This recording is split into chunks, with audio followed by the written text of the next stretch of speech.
सब प्रेम से बोलो, लक्ष्मी नारायण भगवान की जय, राधा कृष्ण भगवान की जय।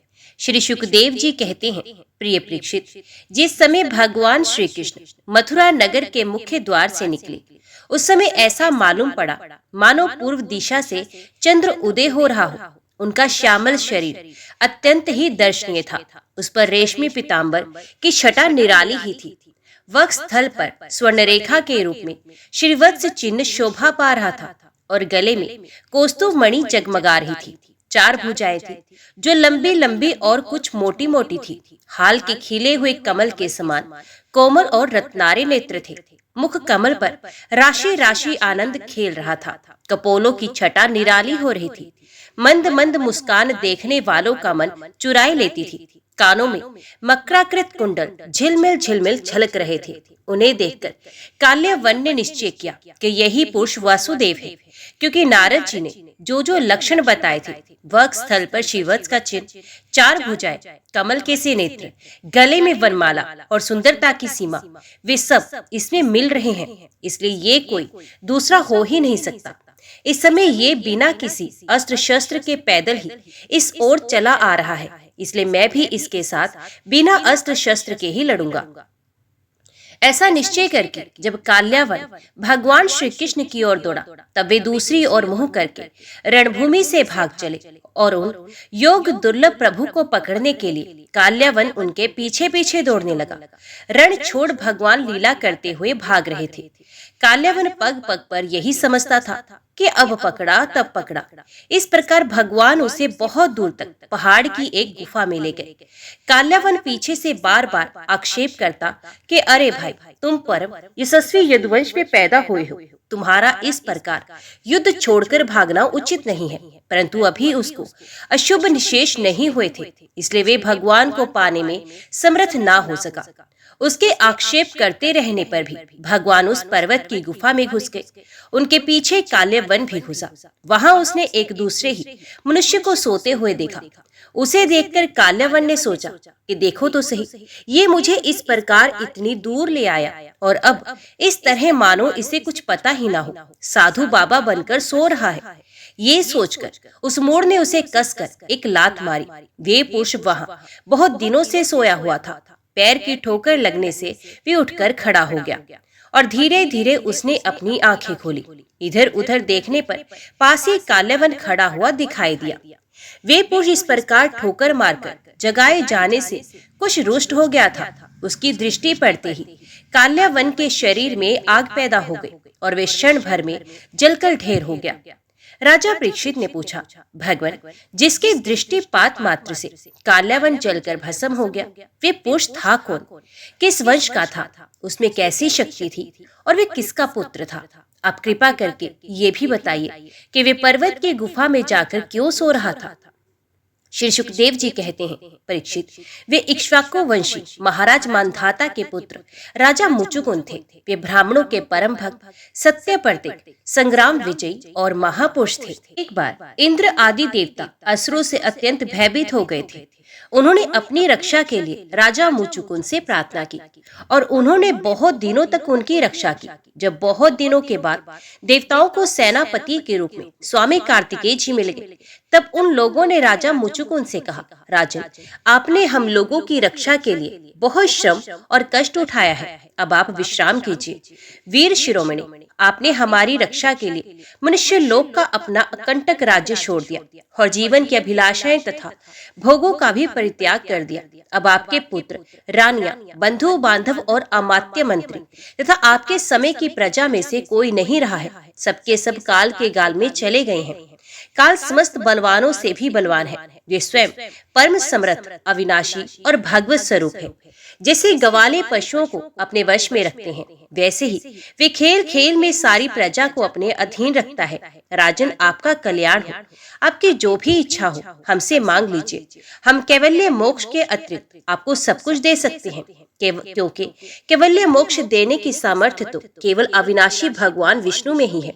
परम यशस्वी राजा मुचुकुंद ने देवताओं के इस प्रकार कहने पर उनकी वंदना की और बहुत थके होने के कारण निद्रा का ही वर मांगा तथा उनसे वर पाकर वे नींद से भरकर पर्वत की गुफा में जा सोए। उस समय देवताओं ने कह दिया था कि राजन, सोते समय यदि आपको कोई मूर्ख बीच में ही जगा देगा तो वे आपकी दृष्टि पड़ते ही उसी क्षण भस्म हो जाएगा। परीक्षित, जब काल्यावन भस्म हो गया तब यदुवंश शिरोमणि भगवान श्री कृष्ण ने परम बुद्धिमान राजा मुचुकुंद को अपना दर्शन दिया। भगवान श्री कृष्ण का श्री विग्रह वर्षाकालीन मेघ के समान सांवला था। रेशमी पीताम्बर धारण किए हुए थे। वक्ष पर श्रीवत्स और गले में कौस्तुभ मणि अपनी दिव्य ज्योति बिखेर रहे थे। 4 भुजाएं थी। विजंती माला अलग ही घुटनों तक लटक रही थी। मुख कमल अत्यंत सुंदर और प्रसन्नता से खिला हुआ था। कानों में मकर करती कुंडल जगमगा रहे थे। होठों पर प्रेम भरी मुस्कुराहट थी और नेत्रों की चितवन अनुराग की वर्षा कर रही थी। अत्यंत दर्शनीय तरुण अवस्था और मतवाले सिंह के समान निर्भीक चाल। राजा मुचुकुंद यद्यपि बड़े बुद्धिमान और धीर पुरुष थे, फिर भी भगवान की ये दिव्य ज्योतिर्मय मूर्ति देखकर कुछ चकित से हो गए। उनके तेज से वो सकपका गए। भगवान अपने तेज से दूरदुष जान पड़ते थे। राजा ने तनिक शंकित होकर पूछा, आप कौन हैं? इस कांटों से भरे हुए घोर जंगल में आप कमल के समान कोमल चरणों से क्यों विचर रहे हैं? और इस पर्वत की गुफा में ही पधारने का क्या प्रयोजन था? क्या आप समस्त तेजस्वियों के मूर्तिमान तेज अथवा भगवान अग्निदेव तो नहीं है? क्या आप सूर्य, चंद्रमा, देवराज, इंद्र या कोई दूसरे लोकपाल हैं? मैं तो ऐसा समझता हूँ कि आप देवताओं के आराध्य देव ब्रह्मा, विष्णु तथा शंकर, इन तीनों में से ही पुरुषोत्तम भगवान नारायण ही हैं। क्योंकि जैसे श्रेष्ठ दीपक अंधेरे को दूर कर देता है, वैसे ही आप अपनी अंग कांति से इस गुफा का अंधेरा भगा रहे हैं। पुरुषश्रेष्ठ, यदि आपको रुचे तो हमें अपना जन्म, कर्म और गोत्र बताइए, क्योंकि हम सच्चे हृदय से उसे सुनने के इच्छुक हैं। और पुरुषोत्तम, यदि आप हमारे बारे में पूछे तो हम इक्ष्वाकु वंशी क्षत्रिय हैं। मेरा नाम मुचुकुंद है और प्रभु, मैं युवनाश नंदन महाराज मंधाता का पुत्र हूँ। बहुत दिनों तक जागते रहने के कारण मैं थक गया था। निद्रा ने मेरी समस्त इंद्रियों की शक्ति छीन ली थी, उन्हें बेकाम कर दिया था। इसी से मैं इस निर्जन स्थान में निर्द्वंद सो रहा था। अभी अभी किसी ने मुझे जगा दिया। अवश्य उसके पापों ने ही उसे जलाकर भस्म कर दिया है। इसके बाद शत्रुओं के नाश करने वाले परम सुंदर आपने मुझे दर्शन दिया। महाभाग, आप समस्त प्राणियों के माननीय हैं। आपके परम दिव्य और सहनीय तेज से मेरी शक्ति खो गई है। मैं आपको बहुत देर तक देख भी नहीं सकता। जब राजा मुचुकुंद ने इस प्रकार कहा तब समस्त प्राणियों के जीवन दाता भगवान श्री कृष्ण ने हंसते हुए मेघ ध्वनि के समान गंभीर वाणी से कहा। भगवान श्री कृष्ण ने कहा, प्रिय मुचुकुंद, मेरे हजारों जन्म, कर्म और नाम है, वे अनंत है, इसलिए मैं भी उसकी गिनती करके नहीं बतला सकता। ये संभव है कि कोई पुरुष अपने अनेक जन्मों में पृथ्वी के छोटे छोटे धूल कणों की गिनती कर डाले, परंतु मेरे जन्म, गुण, कर्म और नामों को कोई कभी किसी प्रकार नहीं गिन सकता। राजन, सनक, सनंदन आदि परम ऋषिगण मेरे त्रिकाल सिद्ध जन्म और कर्मों का वर्णन करते रहते हैं, परंतु कभी उनका पार नहीं पाते। प्रिय मुचुकुंद, ऐसा होने पर भी मैं अपने वर्तमान जन्म, कर्म और नामों का वर्णन करता हूँ। सुनो। पहले ब्रह्मा जी ने मुझसे धर्म की रक्षा और पृथ्वी के भार बने हुए असुरों का संहार करने के लिए प्रार्थना की थी। उन्हीं की प्रार्थना से मैंने यदुवंश में वसुदेव जी के यहाँ अवतार ग्रहण किया है। अब मैं वसुदेव जी का पुत्र हूँ, इसलिए लोग मुझे वासुदेव कहते हैं। अब तक मैं कालनेमी असुर का, जो कंस के रूप में पैदा हुआ था, तथा प्रलंब आदि अनेकों साधु द्रोही असुरों का संहार कर चुका हूँ। राजन, ये काल्यवन था, जो मेरी ही प्रेरणा से तुम्हारी तीक्ष्ण दृष्टि पड़ते ही भस्म हो गया। वही मैं तुम पर कृपा करने के लिए इस गुफा में आया हूँ। तुमने पहले मेरी बहुत आराधना की है और मैं हूँ भक्तवत्सल। इसलिए राज ऋषि, तुम्हारी जो अभिलाषा हो मुझसे मांगो, मैं तुम्हारी सारी लालसा अभिलाषाएं पूर्ण कर दूंगा। जो पुरुष मेरी शरण में आ जाता है, उसके लिए फिर ऐसी कोई वस्तु नहीं रह जाती जिसके लिए वे शोक करे। जब भगवान श्री कृष्ण ने इस प्रकार कहा तब राजा मुचुकुंद को वृद्ध गर्ग का ये कथन याद आ गया कि यदुवंश में भगवान अवतीर्ण होने वाले हैं। वे जान गए कि ये स्वयं भगवान नारायण हैं। आनंद से भरकर उन्होंने भगवान के चरणों में प्रणाम किया और इस प्रकार स्तुति की। मुचुकुंद ने कहा, प्रभु, जगत के सभी प्राणी आपकी माया से अत्यंत मोहित हो रहे हैं। वे आपसे विमुख होकर अनर्थ में ही फंसे रहते हैं और आपका भजन नहीं करते। वे सुख के लिए घर गृहस्थी के उन झंझटों में फंस जाते हैं जो सारे दुखों के मूल स्रोत हैं। इस तरह स्त्री और पुरुष सभी ठगे जा रहे हैं इस पाप रूप संसार में सर्वथा रहत प्रभु। ये भूमि अत्यंत पवित्र कर्म भूमि है। इसे मनुष्य का जन्म होना अत्यंत दुर्लभ है। मनुष्य जीवन इतना पूर्ण है कि उसमें भजन के लिए कोई भी असुविधा नहीं है। अपने परम सौभाग्य और भगवान की अहेतु कृपा से उसे अनायास ही प्राप्त करके भी जो अपनी मति गति असत संसार में ही लगा देते हैं और तुच्छ विशेष सुख के लिए ही सारा प्रयत्न करते हुए घर गृहस्थी के अंधेरे कुएं में पड़े रहते हैं। भगवान के चरण कमलों की उपासना नहीं करते, भजन नहीं करते।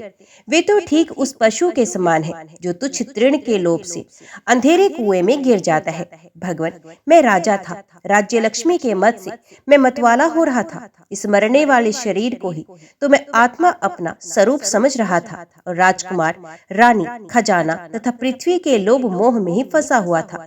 उन वस्तुओं की चिंता दिन रात मेरे गले लगी रहती थी। इस प्रकार मेरे जीवन का ये अमूल्य समय बिल्कुल निष्फल व्यर्थ चला गया। जो शरीर प्रत्यक्ष ही घड़े और भीत के समान मिट्टी का है और दृश्य होने के कारण उन्हीं के समान अपने से अलग भी है, उसी को मैंने अपना स्वरूप मान लिया था और फिर अपने को मान बैठा था नरदेव। इस प्रकार मैंने मंधात होकर आपको तो कुछ समझा ही नहीं।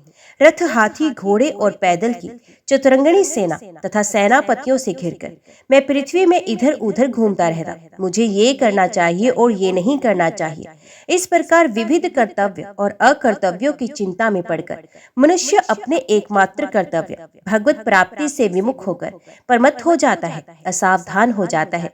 संसार में बांध रखने वाले विषयों के लिए उनकी लालसा दिन दुनी रात चौगुनी बढ़ती ही जाती है। परंतु जैसे भूख के कारण जीव लपलपाता हुआ सांप असावधान चूहे को दबोच लेता है, वैसे ही काल रूप से सदा सर्वदा सावधान रहने वाले आप एकाएक उस प्रसादग्रस्त प्राणी पर टूट पड़ते हैं और उसे ले बीतते हैं। जो पहले से सोने के रथों पर अथवा बड़े बड़े गजराजों पर चढ़कर चलता था और नरदेव कहलाता था, वही शरीर आपके अबाध काल का ग्रास बनकर बाहर फेंक देने पर पक्षियों की विष्ठा, धरती में गाड़ देने पर सड़कर कीड़ा और आग में जला देने पर राख का ढेर बन जाता है। प्रभु, जिसने सारी दिशाओं पर विजय प्राप्त कर ली और जिससे लड़ने वाला संसार में कोई नहीं रह गया है, जो श्रेष्ठ सिंहासन पर बैठता है और बड़े बड़े नरपति जो पहले उसके समान थे अब जिसके चरणों में सर झुकाते हैं, वही पुरुष जब विशेष सुख भोगने के लिए जो घर गृहस्थी की एक विशेष वस्तु है स्त्रियों के पास जाता है, तब उनके हाथ का खिलौना उनका पालतू पशु बन जाता है। बहुत से लोग विषय भोग छोड़कर पुण्य राज्यादि भोग मिलने की इच्छा से दान पुण्य करते हैं और मैं फिर जन्म लेकर सबसे बड़ा परम स्वतंत्र सम्राट हूँ, ऐसी कामना रखकर तपस्या में भली भांति स्थित हो शुभ कर्म करते हैं। इस प्रकार जिसकी तृष्णा बड़ी हुई है वे कदापि सुखी नहीं हो सकता। अपने स्वरूप में एक रस स्थित रहने वाले भगवान जीवन आदि काल से जन्म मृत्यु रूप संसार के चक्कर में भटक रहा है। जब उस चक्कर से छूटने का समय आता है तब उसे सत्संग प्राप्त होता है।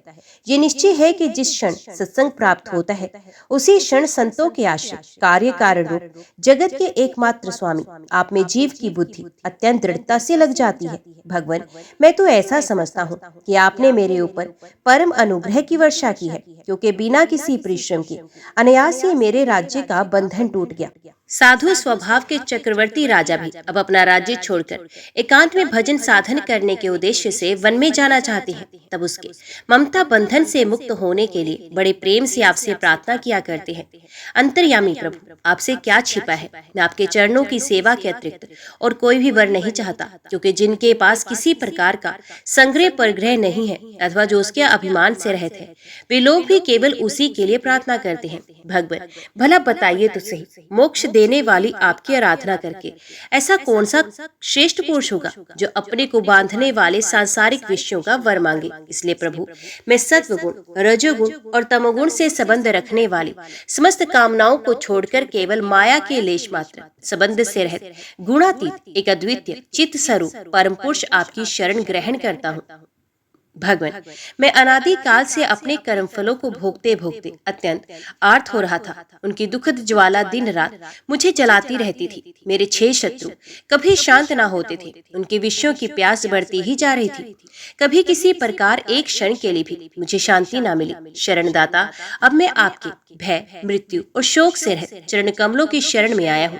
सारे जगत के एकमात्र स्वामी परमात्मा, आप मुझ शरणागत की रक्षा कीजिए। भगवान श्री कृष्ण ने कहा, सार्वभौम महाराज, तुम्हारी मति, तुम्हारा निश्चय बड़ा ही पवित्र और ऊंची कोटि का है। यद्यपि मैंने तुम्हें बार बार वर देने का प्रलोभन किया, फिर भी तुम्हारी बुद्धि कामनाओं के अधीन न हुई। मैंने तुम्हें जो वर देने का प्रलोभन दिया, वे केवल तुम्हारी सावधानी की परीक्षा के लिए। मेरे जो अनन्य भक्त होते हैं, उनकी बुद्धि कभी कामनाओं से इधर उधर नहीं भटकती। जो लोग मेरे भक्त नहीं होते, वे चाहे प्राणायाम आदि के द्वारा अपने मन को वश में करने का कितना ही प्रयत्न क्यों ना करें, उनकी वासनाएं क्षीण नहीं होती। राजन, उनका मन फिर से विषयों के लिए मचल पड़ता है। तुम अपने मन और सारे मनोभावों को मुझे समर्पित कर दो, मुझ में लगा दो और फिर स्वच्छंद रूप से पृथ्वी पर विचरण करो। मुझ में तुम्हारी विषय वासना शून्य निर्मल भक्ति सदा बनी रहेगी। तुमने क्षत्रिय धर्म का आचरण करते समय शिकार आदि के अवसरों पर बहुत से पशुओं का वध किया है। अब एकाग्रचित से मेरी उपासना करते हुए तपस्या के द्वारा उस पाप को धो डालो। राजन, अगले जन्म में तुम ब्राह्मण बनोगे और समस्त प्राणियों के सच्चे हितैषी परम सुहृद होगे तथा फिर मुझ विशुद्ध विज्ञान घन परमात्मा को प्राप्त करोगे। प्यारे परीक्षित, भगवान श्री कृष्ण ने इस प्रकार इक्ष्वाकु नंदन राजा मुचुकुंद पर अनुग्रह किया। अब उन्होंने भगवान की परिक्रमा की, उन्हें नमस्कार किया और गुफा से बाहर निकले। उन्होंने बाहर आकर देखा तो सबके सब मनुष्य, पशु, लता और वृक्ष वनस्पति पहले की अपेक्षा बहुत छोटे छोटे आकार के हो गए हैं। इससे ये जानकर कि कलयुग आ गया, वे उत्तर दिशा की ओर चल दिए। महाराज मुचुकुंद तपस्या, श्रद्धा, धैर्य तथा अनासक्ति से युक्त एवं संशय संदेह से मुक्त थे। वे अपना चित्त भगवान श्री कृष्ण में लगाकर गंधमादन पर्वत पर जा पहुंचे। भगवान नर नारायण के नित्य निवास स्थान बद्रिका आश्रम में जाकर बड़े शांत भाव से गर्मी सर्दी आदि द्वंद्व सहते हुए वे तपस्या के द्वारा भगवान की आराधना करने लगे। इधर भगवान श्री कृष्ण मथुरापुरी में लौट आए। अब तक काले वन की सेना ने उसे घेर रखा था। अब उन्होंने मलेशियों की सेना का संहार किया और उसका सारा धन छीनकर द्वारका को ले चले।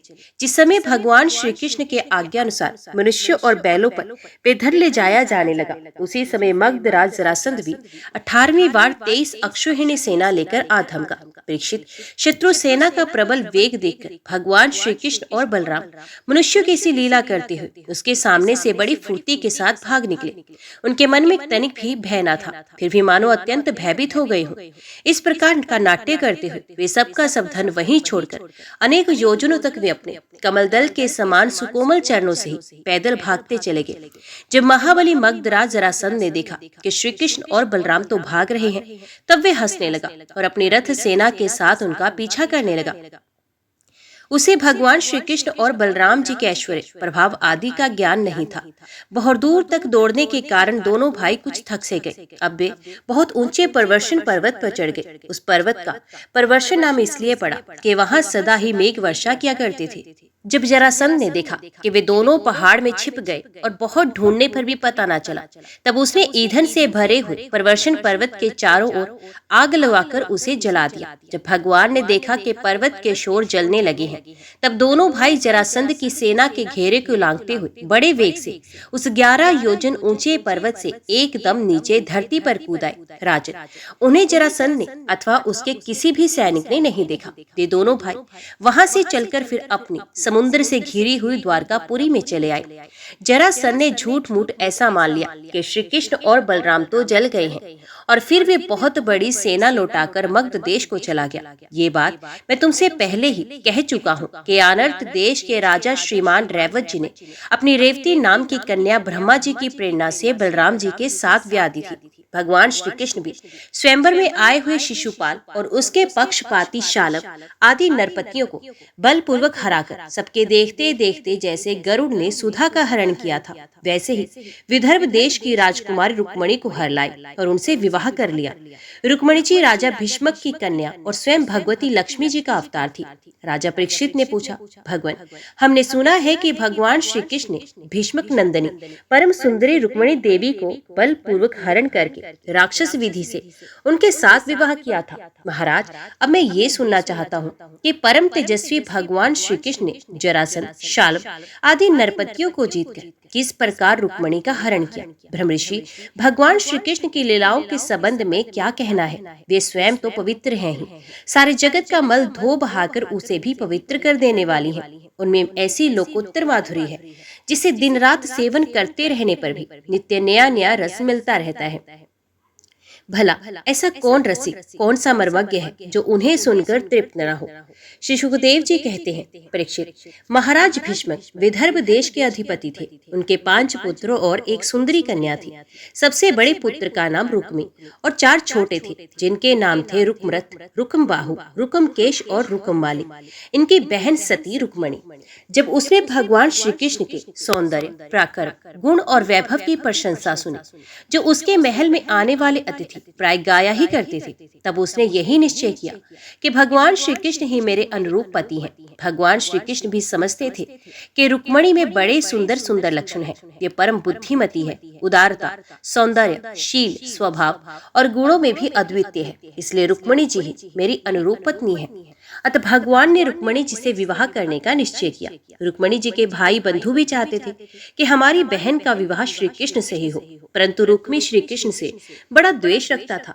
उसने उन्हें विवाह करने से रोक दिया और शिशुपाल को ही अपनी बहन के योग्य वर समझा। जब परम सुंदरी रुक्मिणी को ये मालूम हुआ कि मेरा बड़ा भाई रुक्मी शिशुपाल के साथ मेरा विवाह करना चाहता है, तब वे बहुत उदास हो गए। उन्होंने बहुत कुछ सोच विचार कर एक विश्वास पात्र ब्राह्मण को तुरंत श्री कृष्ण के पास भेजा। जब वे ब्राह्मण देवता द्वारकापुरी में पहुंचे, तब द्वारपाल उन्हें राजमहल के भीतर ले गए। वहां जाकर ब्राह्मण देवता ने देखा कि आदि पुरुष भगवान श्री कृष्ण सोने के सिंहासन पर विराजमान है। ब्राह्मणों के परम भक्त भगवान श्री कृष्ण उन ब्राह्मण देवता को देखते ही अपने आसन से नीचे उतर गए और उन्हें अपने आसन पर बैठाकर वैसे ही पूजा की जैसे देवता लोग उनकी किया करते थे। आदर सत्काल कुशल प्रश्न के अनंतर जब ब्राह्मण देवता खा पी चुके, आराम विश्राम कर चुके, तब संतों के परम आश्रय भगवान श्री कृष्ण उनके पास गए और अपने कोमल हाथों से उनके पैर सहलाते हुए बड़े शांत भाव से पूछने लगे, ब्राह्मण शिरोमणि, आपका चित्त तो सदा सर्वदा संतुष्ट रहता है ना? आपको अपने पूर्व पुरुषों द्वारा स्वीकृत धर्म का पालन करने में कोई कठिनाई तो नहीं होती? ब्राह्मण यदि जो कुछ मिल जाए उसी में संतुष्ट रहे और अपने धर्म का पालन करे, उसे च्युत ना हो, तो वे संतोष ही उसकी सारी कामनाएं पूर्ण कर देता है। यदि इंद्र का पद पाकर भी किसी को संतोष न हो, तो उसे सुख के लिए एक लोक से दूसरे लोक में बार बार भटकना पड़ेगा। वे कहीं भी शांति से बैठ नहीं सकेगा। परंतु जिसके पास तनिक भी संग्रह परिग्रह नहीं है और जो उसी अवस्था में संतुष्ट है, वे सब प्रकार से संताप रहित होकर सुख की नींद सोता है। जो स्वयं प्राप्त हुई वस्तु से संतोष कर लेते हैं, जिनका स्वभाव बड़ा ही मधुर है और समस्त प्राणियों के परम हितैषी, अहंकार रहित और शांत है, उन ब्राह्मणों को मैं सदा सर झुकाकर नमस्कार करता हूँ। ब्राह्मण देवता, राजा की ओर से तो आप लोगों को सब प्रकार की सुविधा है ना? जिसके राज्य में प्रजा का अच्छी तरह पालन होता है और वे आनंद से रहती है, वे राजा मुझे बहुत ही प्रिय है। ब्राह्मण देवता, आप कहाँ से, किस हेतु से और किस अभिलाषा से इतना कठिन मार्ग तय करके यहाँ पधारे हैं? यदि कोई बात विशेष गोपनीय ना हो तो हमसे कहिए, हम आपकी क्या सेवा करें? परीक्षित, लीला से ही मनुष्य रूप धारण करने वाले भगवान श्री कृष्ण ने जब इस प्रकार ब्राह्मण देवता से पूछा, तब उन्होंने सारी बात कह सुनाई। इसके बाद वे भगवान से रुक्मिणी जी का संदेश कहने लगे। रुक्मिणी जी ने कहा है, त्रिभुवन सुंदर, आपके गुणों को जो सुनने वालों के कानों के रास्ते हृदय में प्रवेश करके एक एक अंग के ताप जन्म जन्म की जलन बुझा देते हैं, तथा अपने रूप सौंदर्य को जो नेत्र वाले जीवों के नेत्रों के लिए धर्म, अर्थ, काम, मोक्ष, चारों पुरुषार्थों के फल एवं स्वार्थ परमार्थ सब कुछ है, श्रवण करके प्यारे अच्युत मेरा चित्त लज्जा शर्म सब कुछ छोड़कर आप में ही प्रवेश कर रहा है। प्रेम स्वरूप श्याम सुंदर, चाहे जिस दृष्टि में देखें, कुलशील स्वभाव सौंदर्य विद्या अवस्था धन धाम सभी में आप अद्वितीय हैं, अपने ही समान हैं। मनुष्य लोक में जितने भी प्राणी हैं, सबका मन आपको देखकर शांति का अनुभव करता है, आनंदित होता है। अब पुरुष भूषण आप ही बताइए, ऐसी कौन सी कुलवती महागुणी और धैर्यवती कन्या होगी जो विवाह के योग्य समय आने पर आपको ही पति के रूप में वर्ण ना करेगी। इसलिए प्रियतम, मैंने आपको पति रूप से वर्ण किया है। मैं आपको आत्मसमर्पण कर चुकी हूँ। आप अंतर्यामी हैं। मेरे हृदय की बात आपसे छिपी नहीं है। आप यहाँ पधार कर मुझे अपनी पत्नी के रूप में स्वीकार कीजिए। कमल नैन प्राण वल्लभ, मैं आप सरीखे वीर को समर्पित हो चुकी हूँ, आपकी हूँ। अब जैसे सिंह का भाग सियार छू जाए, वैसे कहीं शिशुपाल निकट से आकर मेरा स्पर्श ना कर जाए। मैंने यदि जन्म जन्म में पूर्त कुआं बावली आदि खुदवाना, इष्ट यज्ञादि करना, दान नियम व्रत तथा देवता ब्राह्मण और गुरु आदि की पूजा के द्वारा भगवान परमेश्वर की है आराधना की हो और वे मुझ पर प्रसन्न हो, तो भगवान श्री कृष्ण आकर मेरा पाणी ग्रहण करें। शिशुपाल अथवा दूसरा कोई भी पुरुष मेरा स्पर्श न कर सके। प्रभु, आप अजित हैं। जिस दिन मेरा विवाह होने वाला हो, उसके एक दिन पहले आप हमारी राजधानी में गुप्त रूप से आ जाइए और फिर बड़े बड़े सेनापतियों के साथ शिशुपाल तथा जरासंध की सेनाओं को मत डालिए, तहस नहस कर डालिए और बलपूर्वक राक्षस विधि से वीरता का मूल्य देकर मेरा पाणी ग्रहण कीजिए। यदि आप ये सोचते हो कि तुम तो अंतपुर में भीतर के जनाने महलों में पहरे के अंदर रहती हो, तुम्हारे भाई बंधुओं को मारे बिना मैं तुम्हें कैसे ले जा सकता हूँ, तो इसका उपाय मैं आपको बतला देती हूँ। हमारे कुल का एक ऐसा नियम है कि विवाह के पहले दिन कुलदेवी का दर्शन करने के लिए एक बहुत बड़ी यात्रा होती है, जुलूस निकलता है, जिसमें विवाही जाने वाली कन्या को, दुल्हन को नगर के बाहर गिरजा देवी के मंदिर में जाना पड़ता है। कमल नैन, उमापति भगवान शंकर के समान बड़े बड़े महापुरुष भी आत्मा शुद्धि के लिए आपके चरण कमलों की धूल से स्नान करना चाहते हैं। यदि मैं आपका वे प्रसाद, आपकी चरण धूल नहीं प्राप्त कर सकी, तो व्रत द्वारा शरीर को सुखाकर प्राण छोड़ दूंगी, चाहे उसके लिए सैकड़ों जन्म क्यों न लेने पड़े। कभी न कभी तो आपका वे प्रसाद अवश्य ही मिलेगा। ब्राह्मण देवता ने कहा, यदुवंश शिरोमणि, यही रुक्मणी के अत्यंत गोपनीय संदेश है, जिन्हें लेकर मैं आपके पास आया हूँ। इसके संबंध में जो कुछ करना हो विचार कर लीजिए और तुरंत ही उसके अनुसार कार्य कीजिए। ओम नमो भगवते वासुदेवाय नमः। जय श्री राधे कृष्णा। आज की वीडियो में इतना ही। उम्मीद करती हूँ वीडियो आपको पसंद आई होगी। वीडियो पसंद आई हो तो वीडियो को लाइक और चैनल को सब्सक्राइब जरूर कीजिएगा। जय श्री कृष्णा लिखकर कमेंट बॉक्स में अपनी हाजिरी और अपने सुझाव देना ना भूलेगा। तो मिलते हैं अगली कथा अगली वीडियो के साथ। तब तक के लिए देखते व सुनते रहिए। जय मां कंजक, जय माता दी।